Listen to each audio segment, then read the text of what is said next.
আসসালামু আলাইকুম এভরিওয়ান, কেমন আছেন আপনারা সবাই? ডিজিটাল আরিফার পেজের আরেকটি ভিডিওতে আপনাদের সবাইকে স্বাগতম। আজকে আমি শেয়ার করব ক্যানভা দিয়ে আপনারা কিভাবে কাজ করবেন। ক্যানভা মূলত এমন একটি প্ল্যাটফর্ম যেখানে ebook, story book, invitation card, poster design করতে পারেন। চলুন সরাসরি মূল ভিডিওতে আমরা চলে যাই। ফার্স্টে ক্যানভা ওপেন করবেন, ক্রিয়েটে ক্লিক করবেন, ক্রিয়েটে ক্লিক করে পিন্টারেস্ট পিন অ্যাড করবেন, ইবুক টেমপ্লেট সার্চ করবেন। সেখানে আপনি বিভিন্ন ধরনের ইবুক টেমপ্লেট ডিজাইন পেয়ে যাবেন।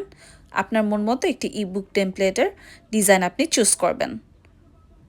চুজ করার পরে আপনি আপনার ইবুক টেমপ্লেটের পিকচার, লেখা সব কিছু নিজের মন মতো চেঞ্জ করে একটি ইবুক টেমপ্লেট আপনি কমপ্লিট করে ফেলতে পারবেন। কমপ্লিট করার পর আপনি ডাউনলোড অপশনে যাবেন। সেখানে অবশ্যই পিডিএফ স্ট্যান্ডার্ডে ক্লিক করবেন।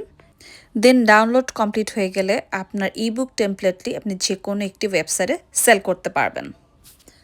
তো বন্ধুরা, আমার ভিডিওটি ভালো লেগে থাকলে লাইক, কমেন্ট, শেয়ার করতে ভুলবেন না কিন্তু। পরবর্তী ভ্লগে কিভাবে ক্যানভা ও পিন্টারেস্টের কাজ করা হয় তা আমি আপনাদের সাথে শেয়ার করব। Thanks for watching.